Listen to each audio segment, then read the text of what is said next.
Attention, Chicago Bears fans. Your public service announcement and daily reminder. The Green Bay Packers suck. I mean, honestly, their jerseys are green and yellow. That's mustard and puke. What is that? Has anybody ever asked Packer fans, what is it with those colors? It's gross. That's all I got for you. Packers, you guys suck. Let's talk about the happy things, the things that make us feel better in life. And that would be this year's Chicago Bears team. What's up, everybody? I'm Dan Levy. This is Bears Latest for Fan Art Sports. And we are the exclusive spot for all things Chicago Bears, trending stories, rumors, all the fun content, anything that's going on at Hallis Hall, Soldier Field, or anything in between that are all based Chicago Bears. We are your place to do that. We are all about Ditka, all about sweetness, all about your Bears. And before we start making our way to Hallis Hall for 100-degree practice days where we can take all of our kids, eat some snow cones, try to get some autographs, and try to make it a very fun Bears family week, before that training camp goes, there's just a few quick, I would say, upgrades that need to happen. Yes. Just a really quick summary. We are having a very, very good offseason as Bears fans. We'd like to forget everything that happened last season. Let's just go ahead and flush that. And for everybody that needs a quick recap, we do it ad nauseum. We're going to recap it real quick. New season, Caleb going in for season 2. We got a brand new head coach. We got the one everybody wanted. We got Ben Johnson, upgraded the offensive line. We have wide receivers that are supposed to take next steps and become a power duo. We're talking about DJ Moore and Roma Dunze. And we also have some, now not one but two tight ends. We got Cole Kmet. He's not going anywhere. We're going to probably talk more trades about that guy. At the end of the day, he's still going to be there. We have no idea what Colston Loveland's going to be. The guy is yet to suit up for any practices yet. We don't know what that guy's going to be.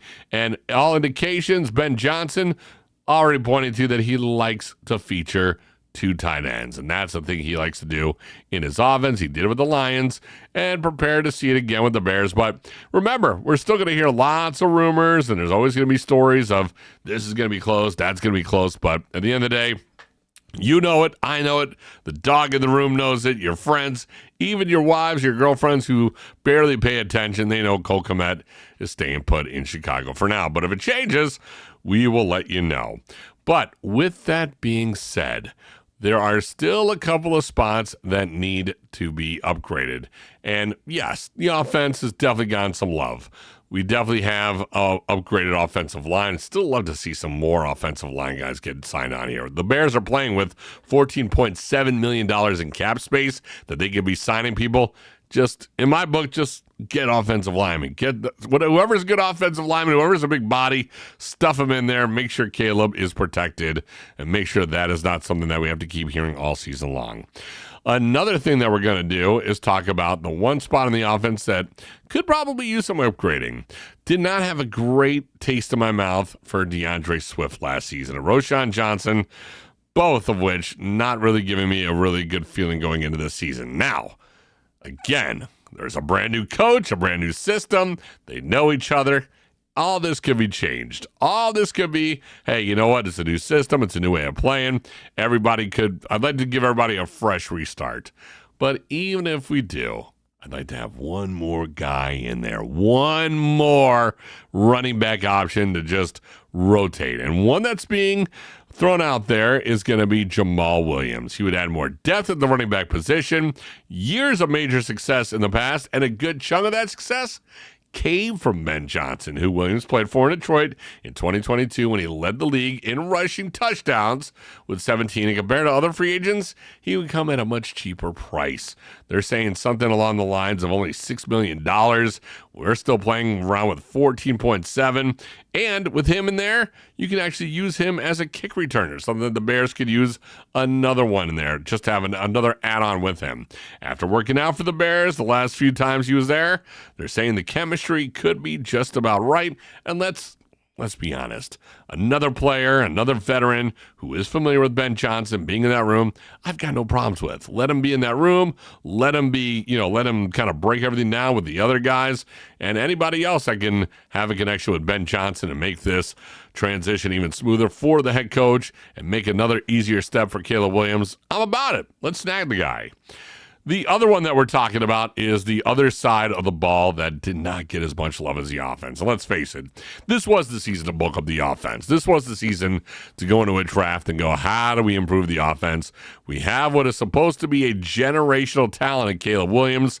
We need to protect this guy. We need to give him weapons. And I think the Bears did a very good job of that. But again, another running back would be a really good way to roll. However, if I were to do this one, give the defense some love. The Detroit Lions expected to be possibly another Detroit Lion expected to possibly join the Bears. This one is Zadarius Smith, a pass rusher.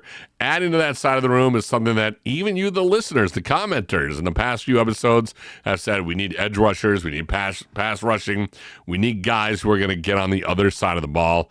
And considering that we are in the division that has Jordan Love, J.J. McCarthy, we're not really sure what that guy's going to be, but in that Viking system, I can imagine he's going to be pretty threatening.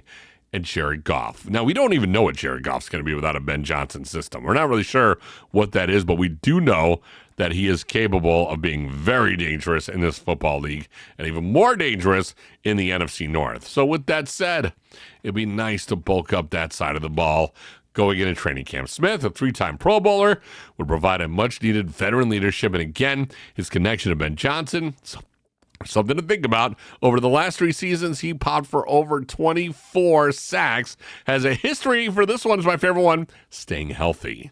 Only missing 2 games in the last 4 seasons. And again, making him a rotational piece with Montez Sweat and Odengbo. Great compliment to that room. And again, his estimated ask is somewhere between $6 and $8 million, which is way under that cap space that the Bears have. And like I said, they are playing with house money into the 14.7. So if you're going to upgrade this again, defense is where you might want to spend some money right now. Offense is looking good. Could always put a little there, put a little here, but that defense probably could do it. And again, right now you had 2 seasons where the Bears are going to get it done. And right now we are looking at this guy. If they take Zadarius Smith from the Lions, that would be one less option for the Lions to be powerful with. And let's face it, the last 2 seasons, we gave the Lions the go-ahead. As Chicago Bears fans, we knew they were rough seasons. We knew it was the end of the Justin Fields situation. We'll get to him in a second, by the way. We knew it was going to be bad for that. And we knew the Bears may have kind of a rocky season with Caleb Williams, but we did see that there was a window for the Detroit Lions. The entire country saw that this could be a Detroit Lions year. That window of grace, that window of, hey, we're all good. It's kind of like when the Cubs and the White Sox, when they respectively got into the World Series, both teams and the White Sox got in there. They put on the Cubs marquee. Good luck, Cubs. We're pulling for you. Cubs did it with the White Sox in 2005. Good luck, Sox. The Bears, as fans, we were kind of like that too. But that's over. Now, we want to see the Lions go back to being the miserable, stinky team that they were, the irrelevant team. They were never there with the Bears and the Packers and the Vikings. It was always those 3 teams and the Detroit Lions that possibly could go 0-16, 0-18. That's what we're used to. That's what we want to see again. We got the head coach. Give us a couple more pieces, but if we're going to do this, Detroit Lions, you can now go back to being the stinky team. We as Bears fans, we're good with that now. You guys had your shot. You blew it. You had 2 times where it could have been something, but I think we took the Jenga pieces, and now Jared Goff, let's see if he can go back to being the serviceable quarterback we saw in California. Now, here's some interesting stuff that's coming around the league and what's being bubbling up right now. Caleb Williams. All right. Is this still a concern, him being accountable? His accountability is something that is raising concerns league-wide that maybe Caleb Williams still is not mature enough to understand where he is. There are people that are still a little bit concerned of how things ended with him last season. And let's face it, quarterback coming in, QB1, generational talent, first pick, yada, yada, yada, leads into or makes it happen where the offensive coordinator gets fired and a head coach gets fired, which never happens in Chicago Bears history. Do they fire a coach during the season. It happened, and then things are starting to come out in the offseason right now that it's been widely rumored, and it sounds like it was definitely a thing that Caleb Williams and his dad were trying to get where the Bears did not draft him. He did not want to come here, and then he came here, and now that everything is gone and Eberflus is gone, there's been a whole situation where he said that it was a very bad way. It was a bad situation for him here in Chicago. He was in the film room. Nobody was there explaining to him how film works and what he should be looking for, even though he's the number one quarterback and he should know how to look at film, him being a former Heisman winner. Well, let's just say this. Last season is over. It's done. I'd like to pretend that one didn't exist. I believe Chicago wants to pretend that didn't exist. We got a new situation. We got new weapons. We got a whole new system in place. We got a new head coach that is going to be all up in his grill and making sure that Caleb knows exactly what's going on. He's going to go through all the game tape that Caleb wants, and hopefully he understands it. Caleb, a well-spoken guy. I thought he actually did pretty well in terms of taking accountability and doing that kind of thing. His recent headlines, again, kind of rough. Eberflus even taking some shots at him, saying that, at one point he wasn't even telling Caleb what to do. In fact, that Thanksgiving game against Detroit where they let the time run out, he didn't want to go ahead and call a timeout or tell Caleb what to do because the communication between the two was broken, which led to Eberflus going. But, all right, here's how you want it, Caleb. This is it for you. That you had last year, it was messed up. It wasn't the best situation. Everybody was saying, hey, this may not be the way it should be for you, but even commenters are saying in the comments below, and feel free again to comment all you want, everybody out there. We'll mention you, and I definitely just got to chat with somebody in our comment section that you can watch all the game tape you want of Caleb Williams last year. A good chunk of those sacks that he took were on him. The offensive line definitely collapsed, but he took a lot of that. His movement in the pocket, not great. His reads on what was going on in the offense, not good. And this is where, again, we need to flush what happened last season and figure out this is a new season. This is a blank slate. Everything, we're turning a new leaf. What you do in this season will count. What you do with how you play and how you read and how you react and how you go into the system, it counts. Whether or not you're one of the greatest quarterbacks the Bears have ever had, or dare I say it, an actual bust is this season. And I know there's a lot of pundits out there and a lot of commentators on TV that'll say he's already better than Jordan Love. He's already better than some of these quarterbacks. No, you could still be a bust. A bust is you will not get signed for a second contract. If you do not pull what you need to pull, if you do not make yourself look more than serviceable, if I have to see Tyson Bagent underneath the center for any reason besides you being injured or not being able to play, this will be considered a failure. So for Caleb Williams, this is on you, man. Accountability, I don't really care. I don't want to hear about, this isn't the right system, Chicago, blah, blah, blah. They gave it all to you. They gave you a new head coach. They gave you weapons. They gave you things that no other Bear quarterback has ever had in this town. And that leads me to one guy who is wishing he had the system that you played for. Playing in for his third team this upcoming season, former Bear quarterback and hopeful Justin Fields will be lining up for the Chicago Bears this season, replacing Aaron Rodgers, which hilarious in its own right. Fields, who played okay for the Steelers, will be looking to be what we hate saying in Chicago, serviceable. The Jets are looking to just have serviceable.